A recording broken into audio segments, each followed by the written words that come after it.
Sebelum masuk ke video, jangan lupa subscribe ya guys ya. Makasih.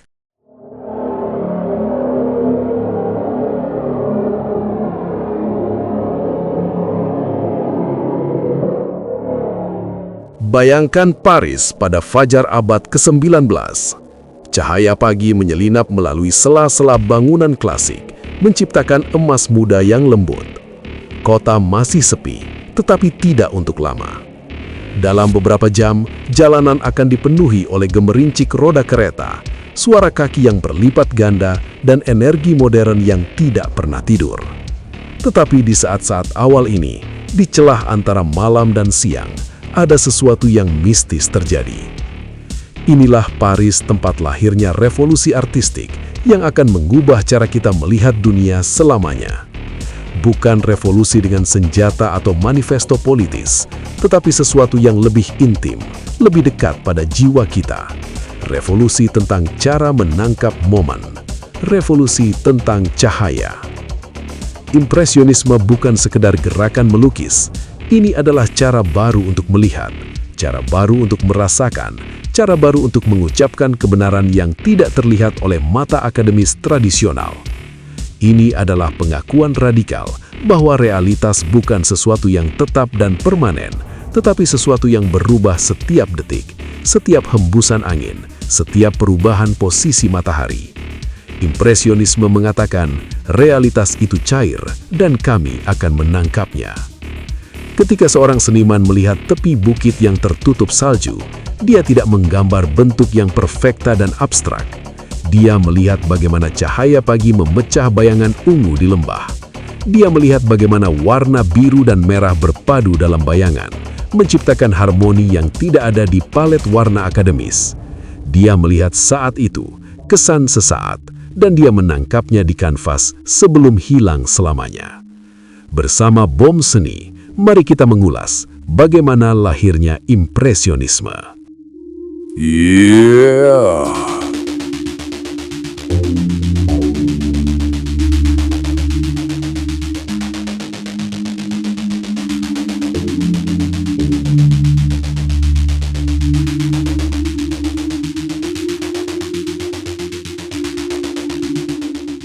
Untuk memahami impresionisme, kita harus memahami Paris pada pertengahan abad ke-19.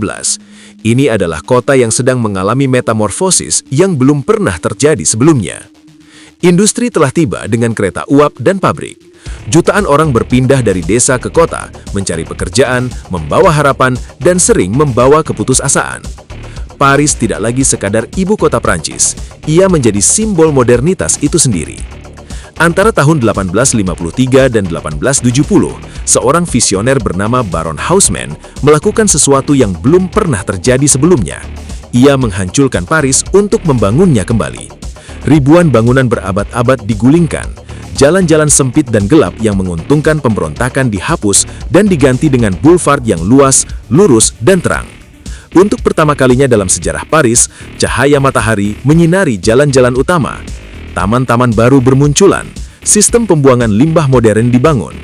Paris berubah dari kota yang gelap menjadi City of Light, dan para seniman tidak bisa mengabaikan transformasi ini. Perubahan sosial datang dengan cepat dan mengganggu. Kelas menengah baru berkembang, perempuan mulai muncul di ruang publik dengan cara yang belum pernah terjadi sebelumnya. Kehidupan modern menjadi subjek seni, bukan hanya kisah mitologi atau peristiwa bersejarah. Kafe-kafe terbuka melapisi boulevard-boulevard baru menjadi tempat di mana orang dari berbagai kelas berkumpul. Teater dan music hall ramai dengan penonton. Momen sekilas dari kehidupan modern menjadi spektakel yang dapat diamati dan seniman mulai melihatnya.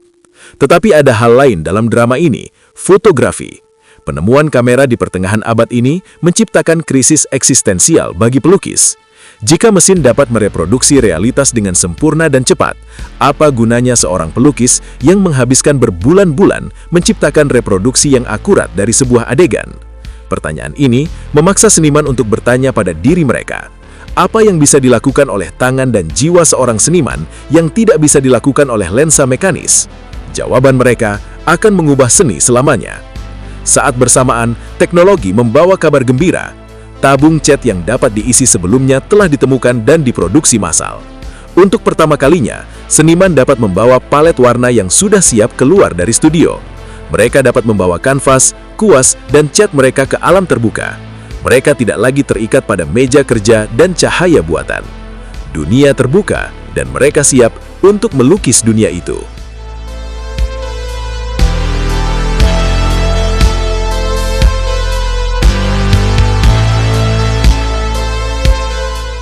Untuk memahami keberanian impresionis, kita harus memahami musuh mereka.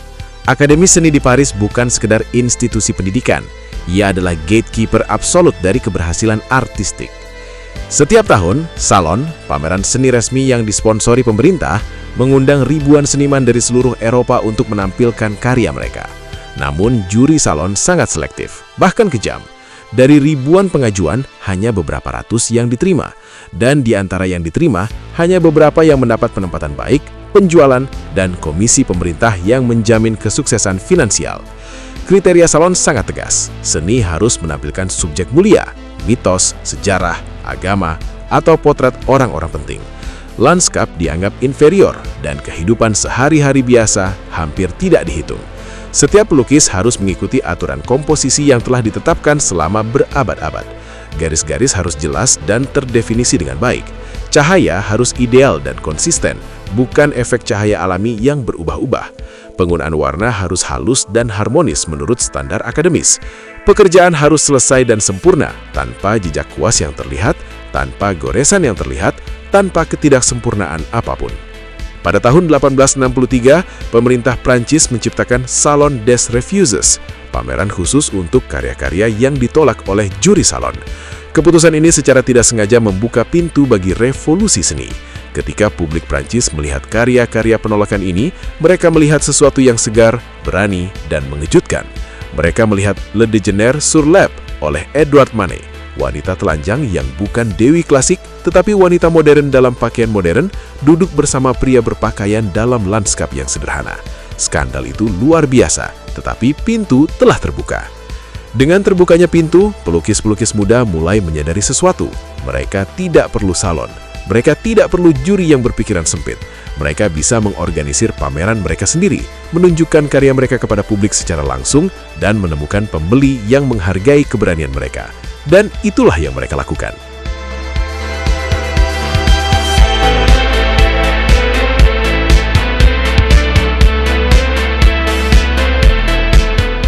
Ketika Anda melihat lukisan impresionis, Anda melihat sesuatu yang terasa tidak selesai dibandingkan dengan seni akademis. Ada kuas-kuas pendek yang cepat, ada bintik-bintik warna yang tampaknya acak, ada tepi-tepi yang lembut dan tidak jelas, bukan outline yang tegas dan sempurna. Pada pandangan pertama, mungkin terlihat seperti sketsa, pekerjaan yang belum mencapai tahap akhir. Kritikus pada masa itu sangat setuju dengan penilaian ini, dan mereka berteriak tentang hal itu. Tetapi, inilah titik utamanya. Ketidaksempurnaan ini bukan kebetulan atau ketidakmampuan. Ini adalah pilihan artistik yang disengaja. Impresionis percaya bahwa bentuk sempurna, garis yang tegas, dan detail yang menyeluruh tidak menangkap kebenaran tentang bagaimana kita benar-benar melihat dunia. Mata manusia tidak melihat dunia sebagai diagram yang akurat dan terperinci. Mata kita menangkap kesan, cahaya yang menyerang permukaan, warna yang berpadu tanpa garis pemisah yang jelas, momen sekilas dari aktivitas dan pergerakan. Ketika Anda melihat wajah seseorang di bawah cahaya matahari yang terik, mata Anda tidak menangkap detail setiap rambut. Mata Anda tertarik pada bagaimana cahaya menciptakan kontras, bagaimana bayangan jatuh, bagaimana warna-warna berpadu. Impresionis mengatakan, inilah yang harus dilukis. Bukan detail, tetapi kesan. Bukan bentuk, tetapi cahaya yang menciptakan bentuk. Untuk menangkap cahaya ini, impresionis mengembangkan teknik spesifik. Mereka menggunakan warna cerah dan murni, sering menerapkan satu warna langsung di sebelah warna lain tanpa mencampurkannya terlebih dahulu di palet. Mata penonton akan mencampurkan warna-warna ini secara optis, menciptakan vibran yang tidak mungkin dicapai dengan pencampuran tradisional. Mereka menghindari hitam murni, percaya bahwa bayangan sesungguhnya terdiri dari warna komplementer. Bayangan di bawah pohon bukan hitam, tetapi ungu, karena ia adalah kebalikan optis dari cahaya kuning yang jatuh di sekitarnya. Teknik ini disebut broken color atau optical mixing. Ia menciptakan permukaan yang berdenyut dan hidup, yang tampak bergerak bahkan ketika subjeknya diam. Kuas impresionis tidak pernah diam, tidak pernah halus. Goresan bergoyang dari kuas mereka adalah jejak langsung dari tangan seniman, bukti fisik dari tindakan menciptakan. Konsep en plein air, melukis di luar ruangan, di hadapan subjek, menjadi filosofi. Ini bukan hanya tentang teknik, ini tentang jujur terhadap pengalaman visual langsung. Ketika Anda berada di sebuah lapangan dengan bunga popi yang bergoyang angin, dengan cahaya matahari yang berubah setiap menit, dengan awan yang bergerak cepat di langit, Anda tidak bisa duduk dan membuat sketsa detail selama berbulan-bulan. Anda harus bekerja cepat, menangkap momen sebelum cahaya berubah. Anda harus mengandalkan intuisi, insting, dan mata yang terlatih. Itulah mengapa impresionis tidak menyelesaikan pekerjaan mereka di studio. Mereka menyelesaikannya di lapangan, dengan cahaya yang tepat, dengan kehadiran langsung dari subjek. Mereka memilih kecepatan daripada kesempurnaan, kesan daripada dekorasi, kebenaran daripada konvensi.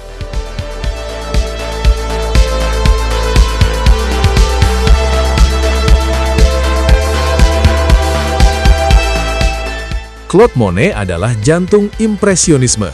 Jika ada seorang seniman yang terlahir untuk memahami cahaya, itu adalah dia. Sejak muda, Monet terobsesi dengan pertanyaan, bagaimana cahaya matahari mengubah warna permukaan pada berbagai waktu hari? Bagaimana bayangan berubah saat matahari bergerak? Bagaimana warna-warna harmonis dalam cahaya pagi, tetapi terpisah dalam cahaya sore? Untuk menjawab pertanyaan-pertanyaan ini, Monet melakukan sesuatu yang revolusioner. Ia melukis subjek yang sama berkali-kali pada berbagai waktu. Dia melukis tumpukan jerami pada waktu yang berbeda, menangkap cahaya pagi yang kekuningan, cahaya siang hari yang putih, cahaya sore yang jingga dan merah. Dia melukis katedral Rouen berulang kali, melihat bagaimana cahaya memperlakukan batu dengan cara yang berbeda setiap saat. Dia menciptakan seri lukisan, setiap satu adalah percakapan intim antara mata seniman dan cahaya. Pada tahun 1872, Monet melukis sebuah pemandangan dari jendela hotelnya di Le Havre. Itu menampilkan matahari terbit di atas air yang penuh kabut, dengan kapal-kapal yang samar di latar belakang. Cahayanya lembut dan tidak pasti, tercermin dalam air yang berkilau. Ketika ditanya apa nama lukisannya untuk katalog pameran, Monet hanya menjawab, impression, kesan, bukan portret yang akurat. Dia tidak pernah berpikir lukisan ini akan menjadi monumen untuk seluruh gerakan. Tetapi itulah yang terjadi. Ketika Impression Sunrise ditampilkan dalam pameran-pameran independen pertama pada tahun 1874, kritikus seni yang sama jeleknya menggunakan judul ini sebagai bahan olok-olok. Hanya sebuah kesan, mereka mencela.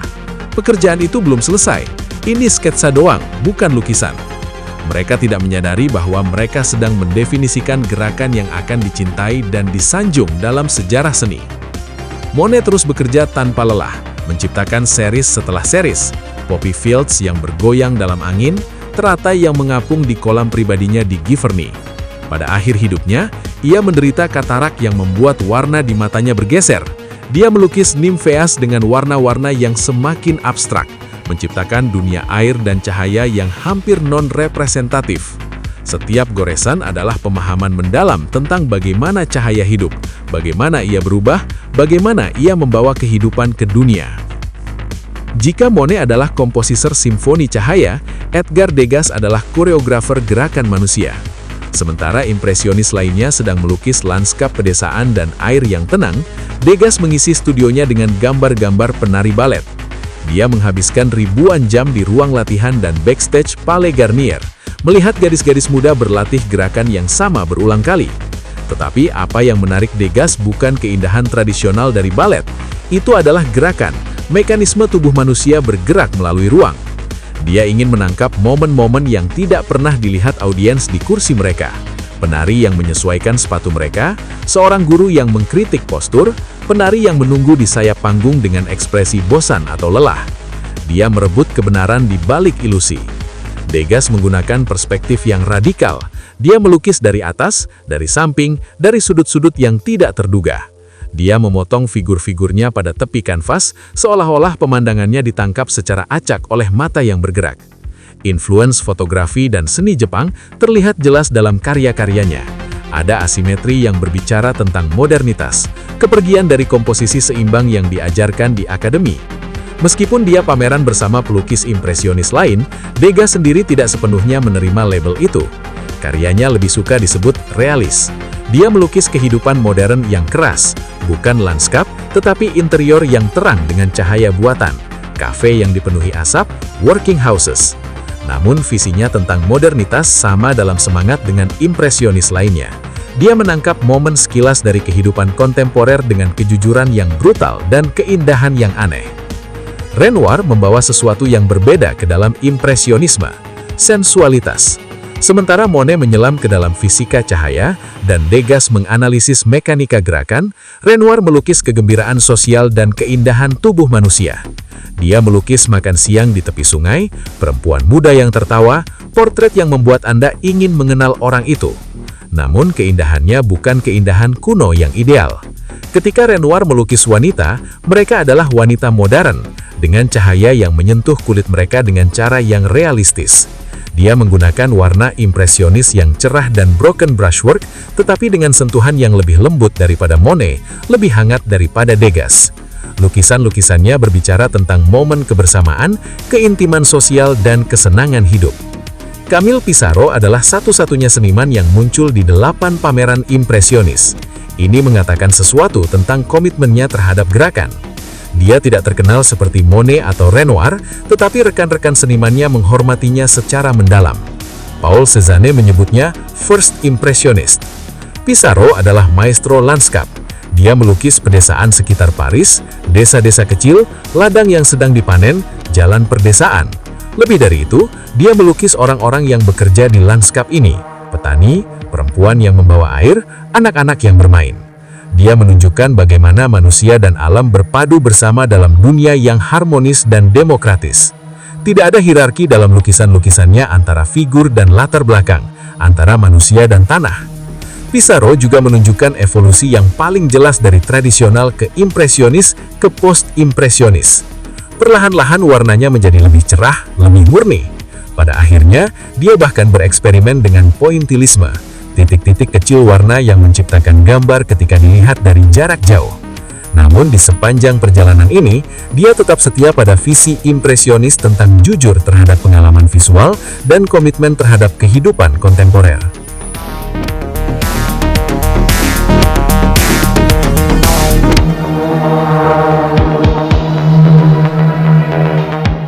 Ketika pameran impresionis pertama dibuka pada tahun 1874, publik dan kritikus Paris hampir satu suara dalam pengecaman mereka.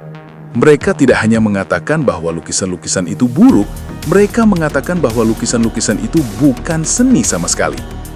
Ini hanya sketsa, jelas kritikus. Pekerjaan-pekerjaan ini belum selesai. Mereka adalah studi, bukan karya-karya jadi. Jika seniman-seniman ini berharap untuk hidup dari seni mereka, mereka harus belajar untuk menyelesaikan apa yang mereka mulai. Beberapa kritikus lebih kejam lagi. Mereka menggunakan istilah impresionisme sebagai ejekan, seolah-olah untuk mengatakan bahwa lukisan-lukisan ini hanyalah kesan mental seniman, bukan representasi sebenarnya dari dunia nyata. Mereka mempertanyakan kompetensi teknis para seniman. Mereka mengatakan bahwa impresionis tidak mengerti perspektif, tidak bisa menggambar, tidak memahami teori warna tradisional. Apa yang membuatnya begitu menyakitkan adalah bahwa kritik ini datang dari penguasa institusi seni, akademi, salon, kritikus besar. Mereka semua adalah gatekeeper dari legitimasi artistik pada masa itu. Sebuah karya yang dikritik oleh mereka tidak akan terjual, tidak akan dipamerkan, tidak akan diakui. Impresionis menghadapi perlawanan yang sistematis dari seluruh aparatur budaya yang menegakkan standar seni tradisional. Namun, ada keberuntungan. Pemilik koleksi seni pribadi mulai membeli lukisan-lukisan impresionis. Dealer seni seperti Paul Durand-Ruel mulai mempromosikan mereka. Setelah puluhan tahun perjuangan finansial dan sosial, impresionis mulai menerima pengakuan. Pada awal abad ke-20, lukisan-lukisan yang pernah diceritakan sebagai belum selesai menjadi karya seni yang paling dicintai, paling dikagumi di dunia. Permintaan untuk lukisan impresionis menjadi sangat besar, sehingga karya-karya mereka sekarang di antara yang paling mahal yang pernah diproduksi. Haystacks karya Monet terjual seharga jutaan dolar. Water Lilies diakui sebagai mahakarya. Perempuan berpakaian cerah di kafe Parisian menjadi ikon budaya. Lukisan-lukisan yang diejek oleh kritikus kini menghiasi museum-museum terbesar dan paling bergengsi di dunia.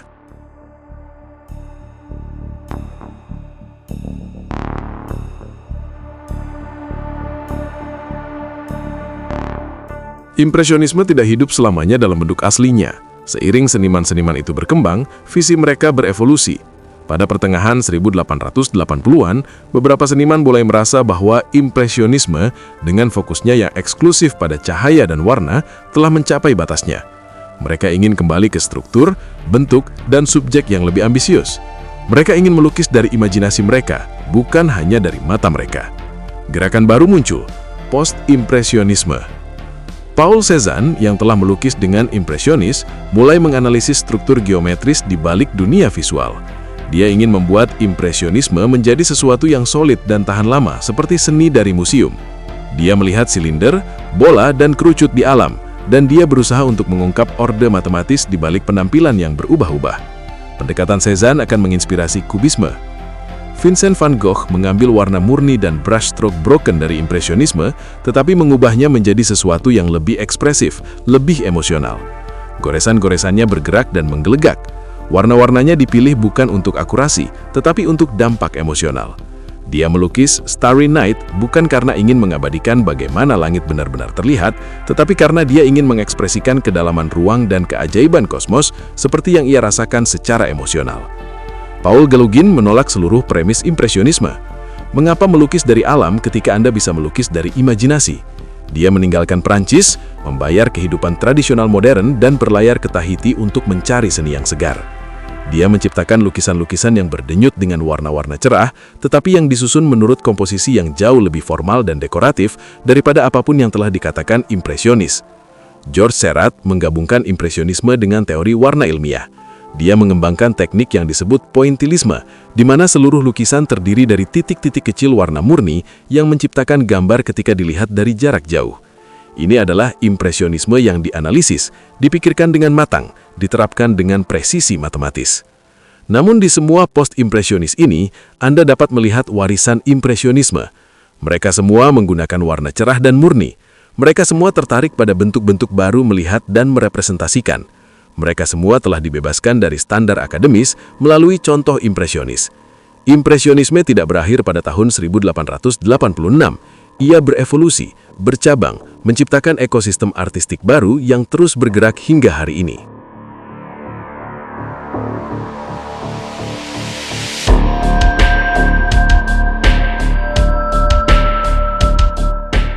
Ketika kita melihat sebuah lukisan impresionis, kita berada pada sesuatu yang lebih dari sekedar representasi visual.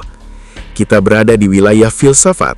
Filsafat ini mengatakan bahwa realitas itu cair, bahwa pengalaman berubah setiap saat, bahwa kebenaran terletak bukan dalam bentuk permanen, tetapi dalam proses perubahan yang konstan. Ini adalah filsafat yang bergema dengan fisika modern, dengan pemahaman kita tentang waktu, dengan cara kita melihat diri kita sendiri di alam semesta. Apa yang impresionis lakukan adalah menemukan cara untuk melukis waktu itu sendiri. Bukan waktu sebagai urutan momen yang terpisah, tetapi waktu sebagai pengalaman yang mengalir, cahaya yang bergerak, warna yang berubah. Setiap lukisan adalah tangkapan dari satu klik momen, tetapi momen itu penuh dengan semua momen lain yang mungkin, dengan semua kemungkinan cahaya dan warna yang mungkin datang. Hari ini, kita mengambil ribuan fotografi dengan smartphone, menangkap momen-momen sekilas dari kehidupan. Kita memahami bahwa realitas bukan sesuatu yang dapat ditangkap sepenuhnya dalam satu gambar, tetapi memerlukan banyak perspektif, banyak waktu, banyak cara melihat. Kita mengerti bahwa cahaya adalah medium yang paling penting dalam membuat makna visual. Impresionisme mengajarkan kita bahwa perhatian adalah tindakan cinta. Ketika Monet menghabiskan puluhan tahun melukis teratai yang sama di kolam yang sama, dia memberitahu kita bahwa ada kedalaman tak terbatas, bahkan dalam subjek yang paling sederhana, jika kita hanya memperhatikan dengan cukup. Impresionisme mengajarkan kita bahwa proses itu sepenting produk akhir, bahwa goresan kuas itu indah, bahwa yang tidak sempurna mungkin lebih menarik daripada yang sempurna. Ketika cahaya pagi sekali lagi menyerap melalui jalan-jalan Paris, ketika sinar matahari menangkap tepi sebuah gedung dan mengubahnya menjadi emas, ketika air mencerminkan langit dan menciptakan dunia baru, kita melihat apa yang impresionis lihat. Kita melihat keajaiban cahaya yang tidak pernah berhenti mengubah dunia, tidak pernah berhenti menciptakan keindahan baru, tidak pernah meminta kita untuk memperhatikan, untuk melihat, untuk menghargai momen yang berlalu dengan cepat ini sebelum ia hilang selamanya. Dan itulah keabadian impresionisme, bukan dalam kesempurnaan bentuk atau keakuratan detail, tetapi dalam kejujuran penglihatan, dalam keberanian untuk mengatakan bahwa apa yang kita lihat dalam sekejap matahari adalah cukup, adalah indah, adalah seni.